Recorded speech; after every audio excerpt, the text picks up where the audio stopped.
on tight. It's time again for the ride of your life at Capital Ford.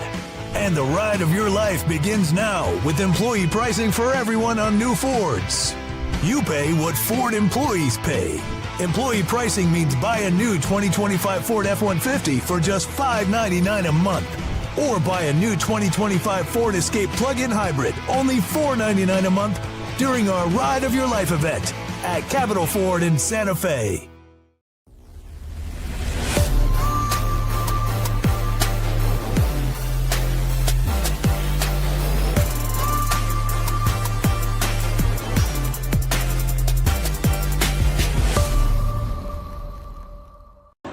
Ladies and gentlemen, from La Casa de los Lobos, the pit, here at the University of New Mexico,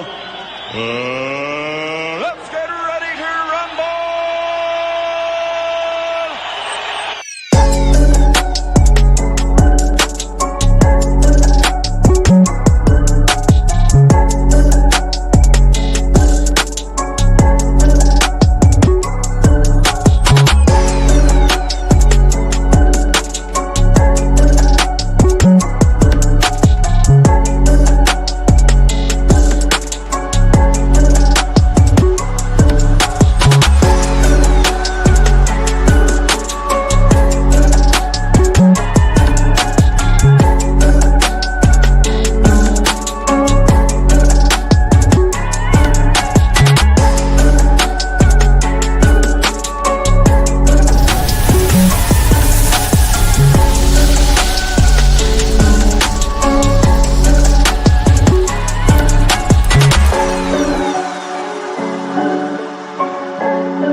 I'm going to hit you with the AAA here in Las Vegas at Circa Resort and Casino and make sure I have it right. My name is Ryan Tamori.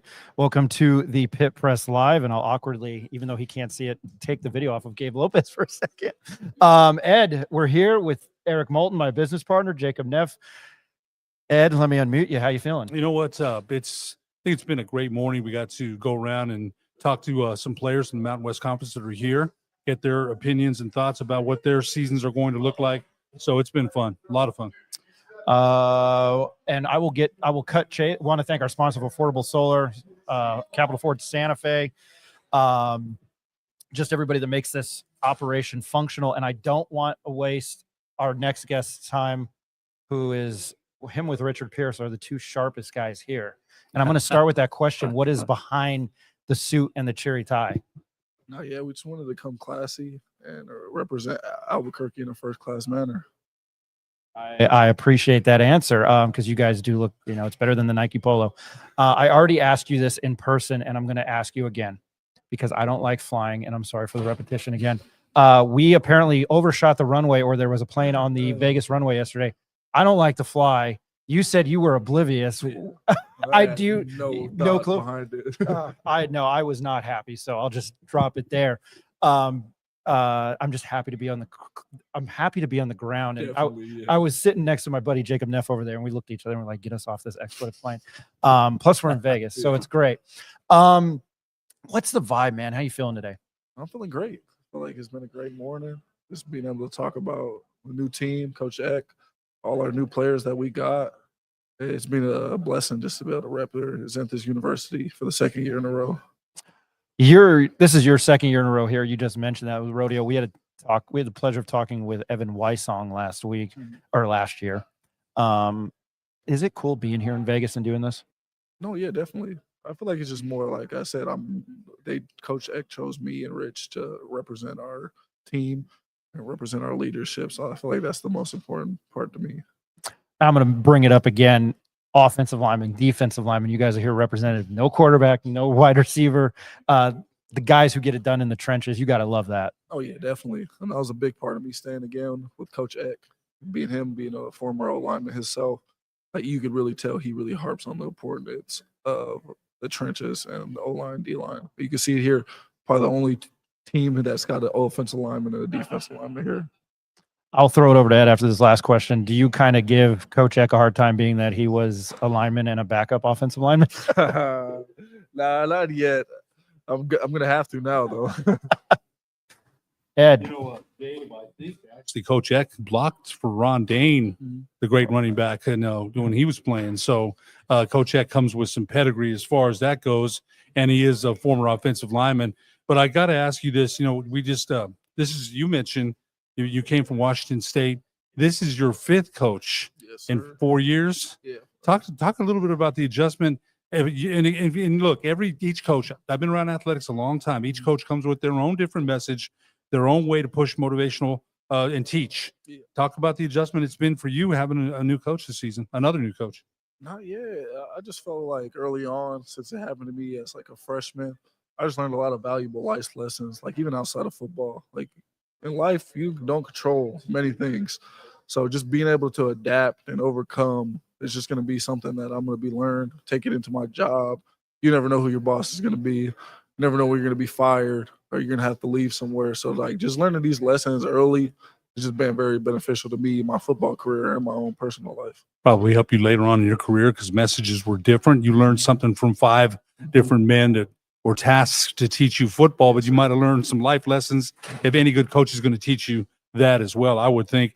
Now, one of the things we asked you this in there, but this has to be asked. UNM struggled last year to get a pass rush with 15 overall sacks. What's going to be? You lost some depth. Bryce Santana, you lost a little bit of depth. You've got Demetri Johnson and some new cornerbacks.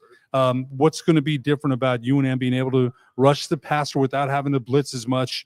It's important to get to the quarterback. As you mentioned, like the past 2 years I've been here, we've really lacked depth on the D-line. And then injuries hadn't helped that as much. Like I think even in the edge room last year, we were doing a 3-man rotation, not 3 groups, like 3 people. And that was for like the last 4 or 5 games of the season. And just playing D-line and what you have to do, like having that many reps on your body, you're not going to be able to produce as much as you want to. So this year, Coach Loney and Coach Lewinsky, they really went hard, and we reloaded. And I think we got a really solid 3 deep. That's a guy at every position, 3 deep.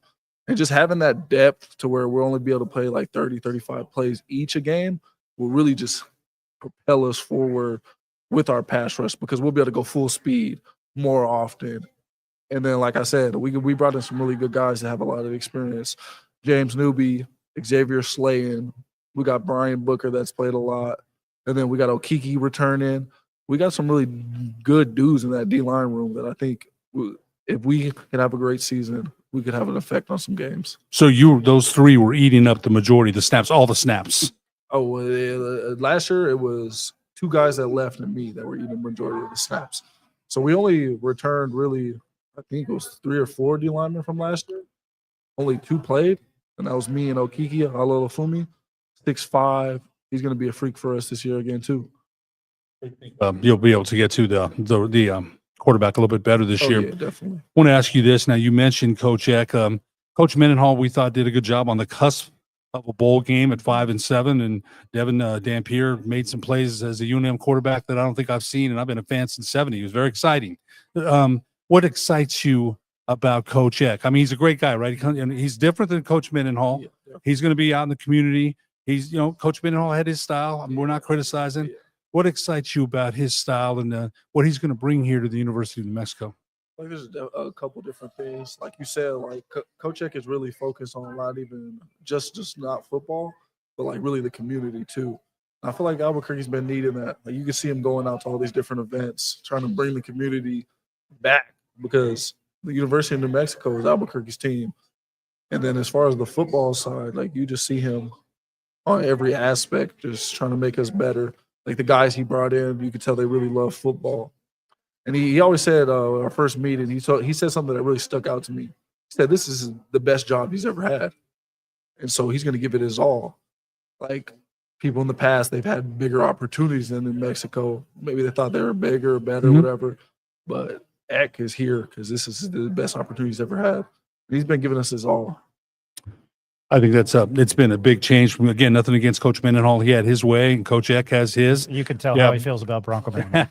I think Coach Mendenhall did a good job, but look, my thing is Coach Eck wants to be a Lobo. He wants to be here. That's got me excited. Yes, I'm a Lobo fan since 70. I'll tell you that enthusiastically. Of course, I want the team to win, so I've got no problem saying that. Ryan.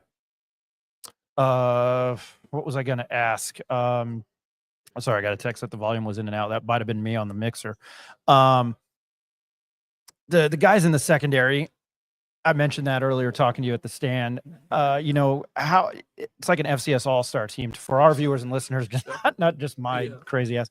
Talk about all these guys that were brought in. I mean, I feel like it's a good thing. And then I mentioned Jackson Eck at linebacker. No, yeah, definitely. I feel like the biggest thing we went out and did, I know you said like a lot of our transfers are from FCS, but we went out and got guys that have started a lot of games and played a lot of games. And I feel like that's very important to have experience at any level of college football. Because, you see a lot of schools go get a guy from a big school that hasn't played, and then a lot of times they don't play even at the new school.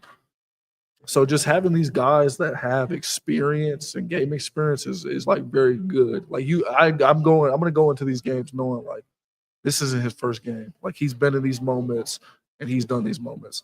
I think the stat or something, we brought in 40 guys. I think 31 of them had started a game at some school of some sort. I'm sorry about that. The Hawaii mannequin got knocked over. Oh, yeah, I heard it. Yeah, sorry about that. I was like, wait, what is going on? It's an earthquake. Can I ask, about the offense? You're really not going to like me for this question. How do you replace somebody like Devin Dampier? You can't. It's a simple answer to that. Devin Dampier was special talent, but our offense now is more fit to who we brought in, Jack Lane, and he did a great season over there at Idaho, and I think I've seen him develop. He's one of the hardest working guys I've met. He's there every day. Before, like even when our lift starts, and he doesn't lift till the third group, and you see him out there, he reads the field because he was injured, so he didn't practice during spring ball, but he'd be back there telling the other quarterbacks our defenses and stuff. So just seeing how he approaches the game has been really good. And then you go into our backfield, we got a three-headed monster back there. We got three guys that had over 1,000 yards last season. And with a backfield like that, and Richard Pierce and them leading the O-line, we'll be able to wear teams down and just run the ball over and over and over again. And having one elite running back is great, but three is game changing. I think the probably the focus is on Scott Trey Humphrey, and when he signed, it was like, I'm a sicko. I love FCS. So when you saw that name, you were like, what was your thought, and what kind of player is he? Oh no, when we seen him at Montana State last year, first game of the season. Came out, he had 140 on us. And then I thought he was going to be a big name in the portal. And I thought he had a bunch of huge offers. So when we were able to land him, I was like, that's going to be really huge. And then you can't even take it away from the other guys too, though, because like I said, they're just as good. They're in that room competing. And you'll see probably three of them get touches all year. We got to let him go. I'm sorry, Ed. Gabe, Frank was hitting the watch. Yeah, so – my man, I'm going to make this quick, and the same thing as him. I was a diehard Lobo fan before I got into journalism back 23 years ago, because I'm thinking about the 2003, 2004 season. Three of my buddies would buy tickets, and then we'd sneak down behind the Lobo bench when there were like 44,000 people in there.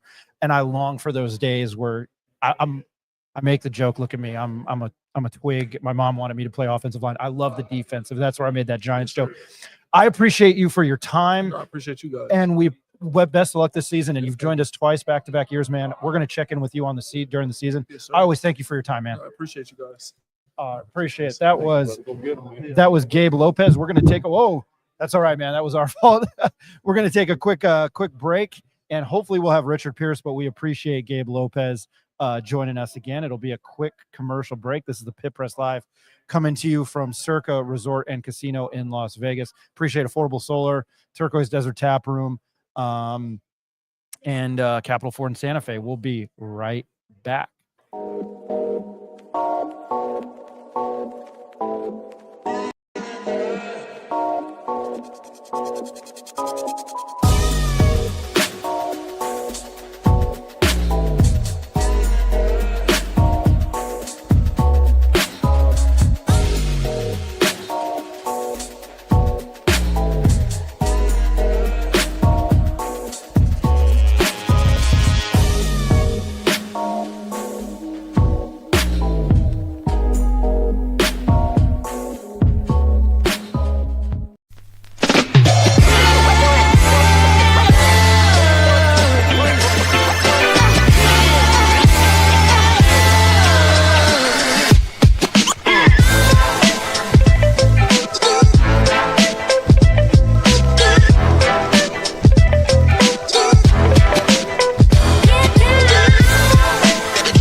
Hold on tight. It's time again for the ride of your life at Capital Ford. And the ride of your life begins now with employee pricing for everyone on new Fords. You pay what Ford employees pay. Employee pricing means buy a new 2025 Ford F-150 for just $599 a month. Or buy a new 2025 Ford Escape plug-in hybrid, only $499 a month during our Ride of Your Life event at Capital Ford in Santa Fe.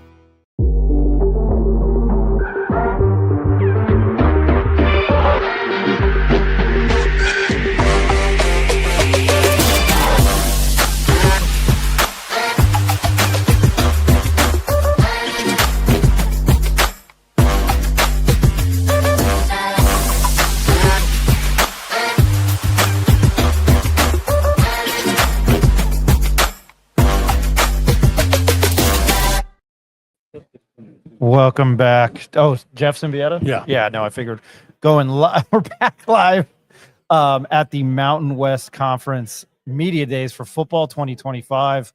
Appreciate everybody watching. We were joined by Gabe Lopez. Richard Pierce had previous obligations. We're hoping to get him on. So we're going to go to the bullpen, as I always say, Eric Malton. Ed, I will start with you. How you doing? You know, I'm doing well. I think that's the third time we've had Gabe Lopez on. Well, once last year here, and then I think on our live show. And you know, I really like his enthusiasm. 5 coaches in 4 years he's had. Yeah, and that's a lot of adjustment. Eric Moulton had a great coach at Capital and was part of the championship team. He had 1 coach. It's hard to have 5 coaches, man. But he made a good point in saying that you can learn something different from each one of them. And so the guy's always positive. He feels good about where the Lobos are. And I think one of the things that he said to me was the depth. I mean, you had 3 guys getting all the majority of the snap near the end of the year on the defensive line. That's going to tire guys out. So hopefully with the added depth, New Mexico will be able to get to the quarterback a little bit better than they did last year. What are you taking away from Media Days this year? You know what? We're back to the second year here. A little bit different this year because all the players are mostly in there. So we, Eric Moulton and Jacob Neff were able to interview and talk to some players. And I just think the atmosphere, I think it's a great atmosphere. It gets me pumped up for the season. You know, it's just around the corner. And then seeing, I think one of the things that amazed me was Boise State's program, which is 50 pages long, 26 straight bowl games they've been to. Broncos in the pros. They'll highlight everything that they've done in that football program, which has a great culture of winning. We got to talk to the Air Force gentleman, the guy that plays tight end, dressed in his Air Force blues, looked great. Got a dashing figure, man. So just a lot of things. We talked to the Fresno State cornerback, Zamilian, what's his last name? Hamilton. And you know what? When I asked him about one-on-one coverage, he just gave me this look like, why are you asking me that, man? But I love it, though, because he's got that confidence, that not arrogance. He's very confident about guarding his man. So just a lot of different things that I think we've seen, and I've really enjoyed. Someone knocked over the Hawaiian mannequin, and it hit the Hawaiian helmet while we were talking to Gabe Lopez. So that was entertaining during it. Eric, welcome aboard. This is your first football media days. How you doing? I'm good. Excited to be here. Much different than basketball media day. Yeah. I can tell you that much. It's almost 2 or 3 times bigger. Happy to be with you here. Ed, wish Nick was here. Yeah, me too. I think Me Neff's too. tagging around, collecting, I don't know, autographs. But no, it's been fun. I think it's been really active. We've been able to talk to a lot of players so far. About halfway through the day, I thought Gloria Navarez's speech, or just kind of address to the Mountain West, kind of the direction that the conference is taking. I think she took some difficult questions at the very beginning. She did. Just kind of due to some of the legal stuff she wasn't able to answer to. But no, I'm on the same waves as Ed is here with just some of the athletes. But they're talking about building the team camaraderie. I actually had a really good conversation with one of the Air Force guys, and just kind of some of the stuff that goes along with the military programs, right? Like the Air Force, the Army, the Navy, kind of what goes on there with those different rivalries and how exciting it is. And I think there's a lot of buzz around Mountain West football now. It's the premier West Coast conference for football this season. So I think it's going to get a lot of attraction. There's some good players, and yeah, it's been fun talking with a lot of the student athletes. and just kind of making our waves around that. But I'm happy to be here with you guys. Ed, anything else? I think one of the things that somebody mentioned too, remember after next season, no more Boise State, no more Utah State, no more Colorado State, no more San Diego State. So somebody mentioned that, we want to make sure we do well before the conference realigns. And so I think I forgot about that. So it's going to be a different conference next year. And I guess one of the questions we asked Scott Cregan is, does that benefit New Mexico going to, a conference that maybe they can be more competitive in as far as football? People in basketball will say we want it to be a tougher conference, but in football, will that benefit them? We'll have to see. We'll have to see.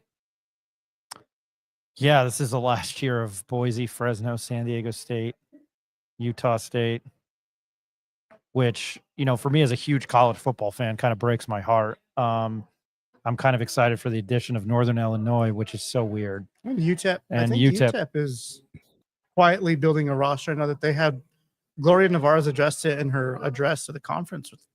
Some of these schools have had their best recruiting classes in the last season or so, and UTEP is one of those schools. They get that quarterback from USC. Yeah. It's a big move. Yeah, no, it is.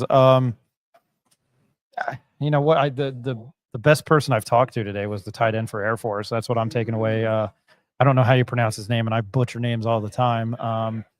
Cage Casey from the offensive line, who's an All-American from Boise. He was a pleasure to talk to. Especially I jokingly asked him, "Are you tired of talking about Ashton Genty?" And he said, "No. Why would I be? I mean, look what he accomplished. He's a great teammate." That was super cool. Richard Pierce, Gabe Lopez and Richard Pierce are cool. And I've been driving that point home that you had an offensive lineman and a defensive lineman here today, representing the University of New Mexico.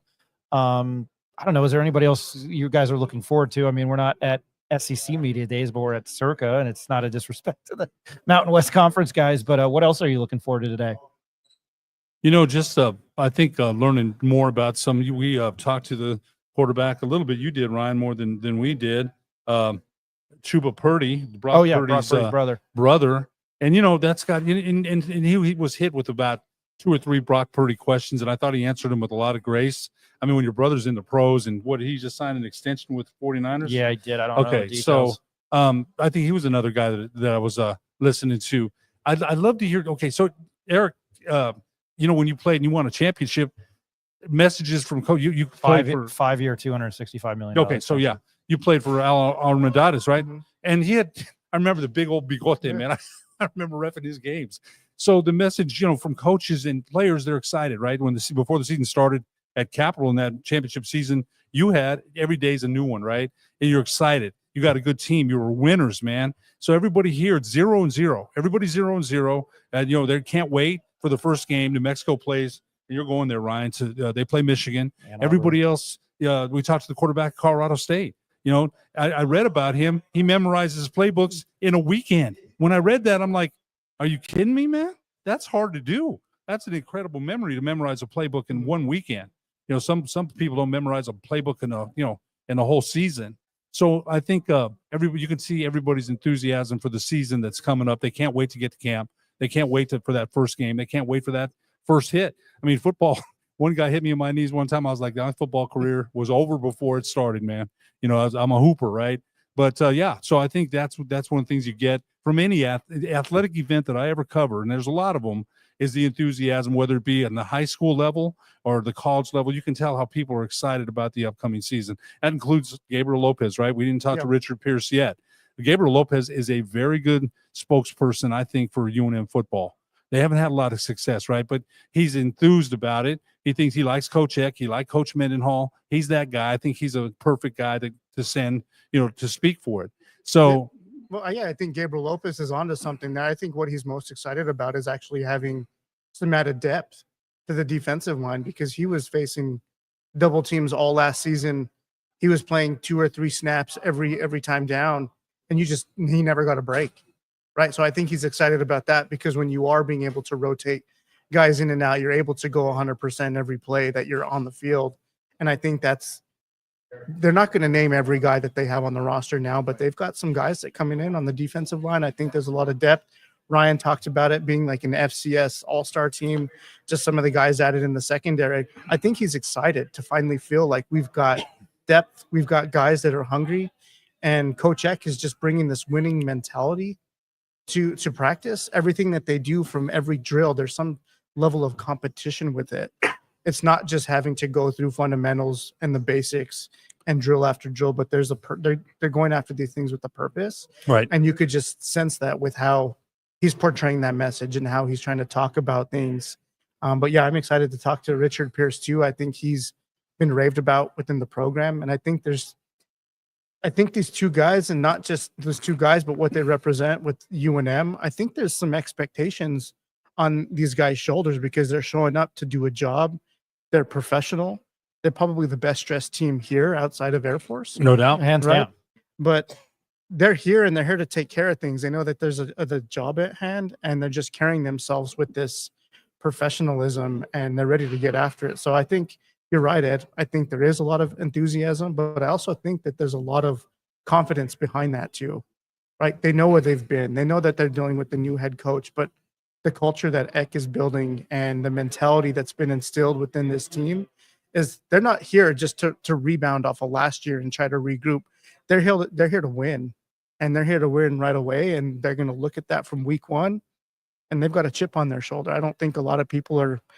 What were they voted 11th? I was just going to bring that up. They were voted 11th. They were not voted last. And here's the rundown. Boise State was first. UNLV was second. They got 4 first-place votes. Every year Boise State's been in the league, they've been voted number 1. San Jose State with Kenyan Tomolo. He's done a good job there. He's done a good job there. He went to an air raid from an option attack at Navy. Spread and shit. No. Yeah. They went to they're voted 3rd. Colorado State 4th. Fresno 5th. Air Force 6th. Hawaii 7th. San Diego State 8th. Utah State 9th.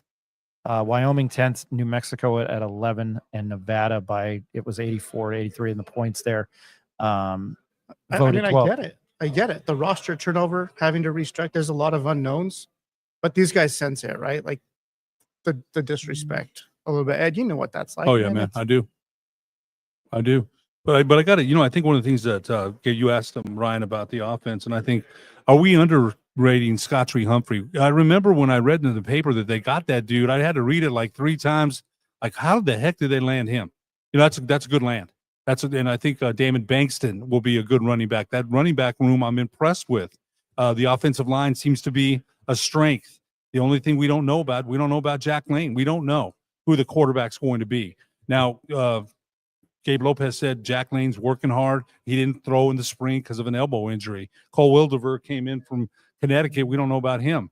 But I would think Coach Eck trusts Jack Lane. He came with him from Idaho State. And Luke Schleisner. He knows the offense. Right. Like, you just got to be a good decision maker back there, which Coach Slice and Eck have both talked about. He's just a good decision maker. And if you already understand the system, Ed, you were talking about the system quarterbacks earlier. Is it a talented quarterback, or is it really more of a fit to a system? I think Jack Lane might be a healthy balance of both, right? He understands what Slice is trying to do out there, and you put some weapons out there. He's not going to, according to the book I asked about, he's not going to wow you with his speed or his arm, but he's a smart quarterback that makes the right read. That's the book. Now, Dampier last year might have been the best quarterback we've seen here since Donovan Portery is the best quarterback. There's no doubt. Overall, you could put him in the top 5 for sure. You said Donovan Portery was a better quarterback than him? No, I don't think he was. Okay. Yeah. I don't think he was. Okay. I don't. I think, to me, Dampier is the best quarterback I've seen here. Yeah. And I've been a fan for a long time. So that quarterback position, that quarterback play, we know is important. We know it is. But he trusts Lane. Jack Lane, it's not like Jack Lane's coming here with no snaps, no reps. He's had them. We just don't know if his elbow's okay. Is he going to be okay physically? I think the other guy I'm kind of wondering about is Jackson Eck, his son, at linebacker, couldn't play in spring. So those are 2 players that he trusts, though, man. He trusts his son, right? And he trusts Jack Lane. Mm-hmm. So I'm kind of wondering to see what kind of contribution they can make this season to the Lobos. Yeah, well, I think with what Jason Eck's been able to build, right? He's got a decent offensive line, which I think is one of the strengths of this team. The running back room is strong.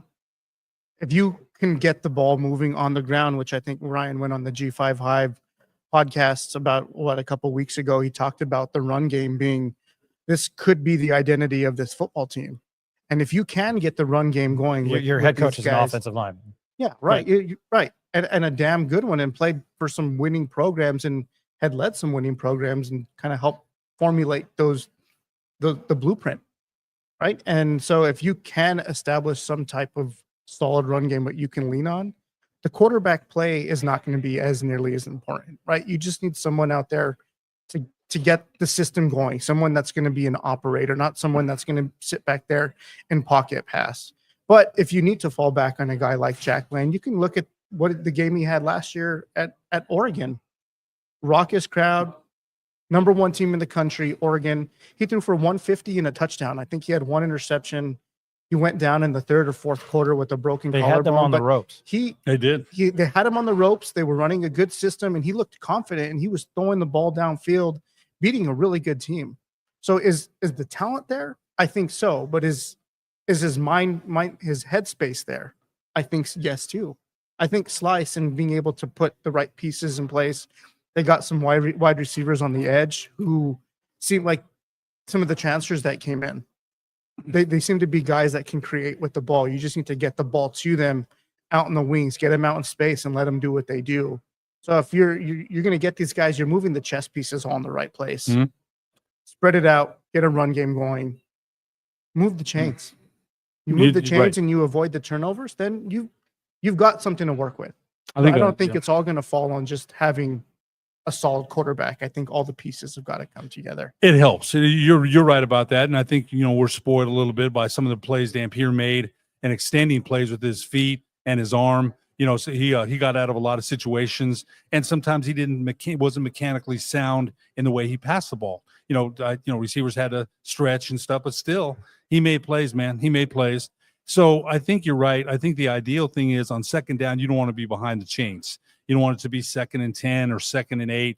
Ideally, 2nd and 4. That way you can, right? So if you're able to establish that you want to win 1st down, you definitely want to win on 1st down and establish 2nd and 3, 2nd and short. You do whatever you want then.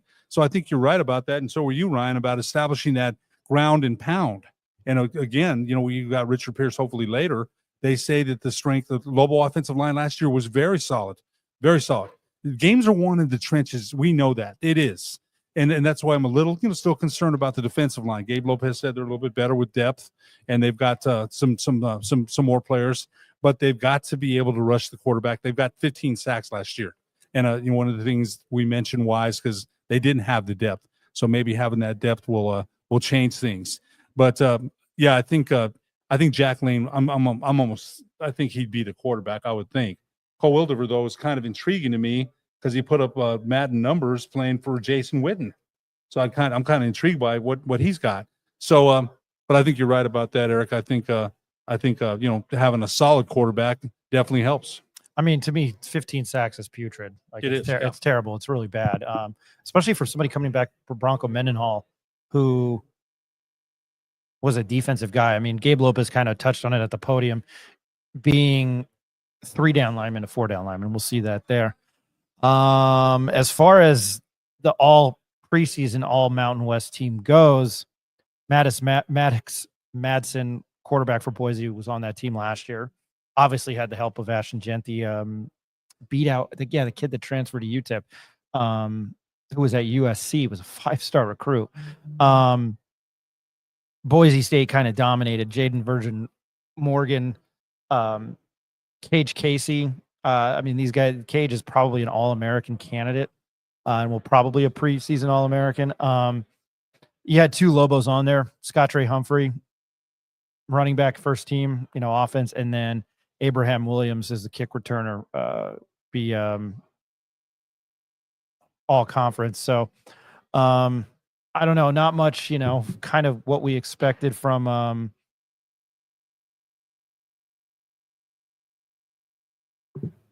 sorry, I was looking at Jacob. Yeah, I think kind of what we kind of expected on this preseason team. I don't think there's any surprises there. So, at least Scott Drake Humphrey getting the recognition. If we have Richard Pierce on, we can talk about that. We can talk about the running back room. I think we're going to get Richard Pierce on again. We'll come to you live. Probably going to do a show live tonight. We'll announce the guest list. It's lunchtime here, so I want to let my crew get to get to lunch. But any other final thoughts, man? I think it's been fun thus far. Yeah, it's been a blast. Looking forward to this afternoon, talking to some more players, but really I'm looking forward to chopping it up with you guys. I know we've got a few commitments for later today Yep. to either come on and do a live show or maybe we record something, but yeah, looking forward to the second part of the day. Perfect. Yeah, great atmosphere here, no doubt. All right, we're gonna get to lunch because it's 12 o'clock Pacific time. We appreciate everybody that's chimed in for the day. Gabe Lopez, as always. My name is Ryan Tamori. This is the Pit Press live from Circa Resort and Casino in Las Vegas, Nevada.